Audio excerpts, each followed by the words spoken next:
క్రీస్తునందున్న ప్రియులకు ప్రేమతో వందనాలు తెలియజేయుచున్నాను. ఆగస్టు నెల 31వ తేదీ 2025. ఈరోజు దేవుడు మనకు చేస్తున్న వాగ్దానం ఏమిటనగా, కీర్తనల గ్రంథం 84వ కీర్తన 11వ చరణం. యథార్థముగా ప్రవర్తించు వారికి ఆయన ఏ మేలును చేయక మానడు. ఆమెన్.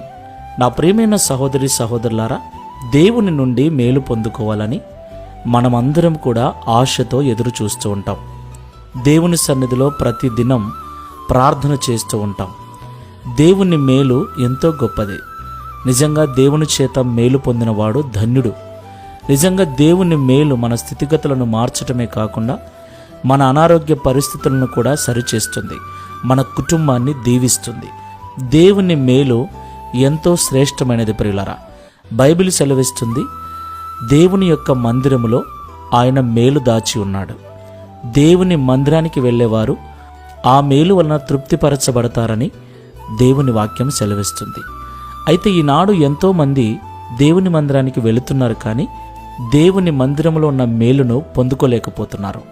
దేవుని మందిరానికి వస్తున్నారు, కానీ దేవుని మేలును అనుభవించలేకపోతున్నారు.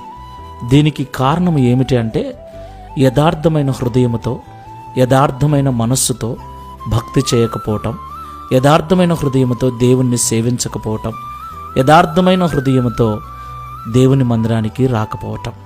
అవును ప్రియులారా, ఎన్ని పాటలు పాడినా, ఎంత ప్రార్థన చేసినా, ఎంత గొప్పగా ఆరాధన చేసినా, ఎంత గంభీరంగా దేవుని వాక్యం చెప్పినా, ఎన్ని ఏండ్లుగా దేవుని సేవ చేస్తూ ఉన్నా, దేవుని యొక్క మేలు పొందుకోవాలంటే మన హృదయములో యథార్థత ఉండాలి. ఖచ్చితమైన మాట, ఖచ్చితమైన ప్రవర్తన, ఖచ్చితమైన జీవన విధానం ఉండాలి. అయితే చాలా మందిలో నటన, వేషధారణ మనకు కనబడుతుంది. ఈ మాటలు వింటున్న ప్రియ సహోదరి సహోదరుడా, నటనా జీవితం ఉంటే, వేషధారణ ఉంటే, లోపల ఒకటి బయటకు ఒకటి అన్నట్లుగా ఉంటే ఏమాత్రము దేవుని మేలు పొందుకోలేవు. ఎన్ని ఉపవాసాలు చేసినా, ఎన్ని ప్రార్థనలు చేసినా వ్యర్థమే. కాబట్టి ఒకసారి పరిశీలన చేసుకొని ప్రార్థన చేసుకుందాం. ప్రేమ స్వరూపుడమైన తండ్రి, పరిశుద్ధుడైన ప్రభువా, మీకు స్తోత్రాలు చెల్లిస్తూ ఉన్నాం. ఈ ఉదయకాల సమయంలో మాతో మాట్లాడినందుకు స్తోత్రాలు. నిజము తండ్రి, మీ మేలు కొరకు మేమందరం ఎదురు చూస్తూ ఉన్నాం.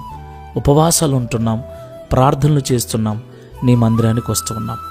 నీ యొక్క మందిరములో మీరు మేలు దాచి ఉన్నారని, నీ మందిరమునకు వచ్చేవారి కొరకే ఆ మేలు దాచబడి ఉందని పరిశుద్ధ గ్రంథం సెలవిస్తున్నప్పటికీ, ప్రతి ఆదివారం మేము మందిరానికి వస్తున్నప్పటికీ మేలు పొందకనే ఉన్నాం. దానికి కారణం మాలో యథార్థత లేకపోవటమని, మా నటనా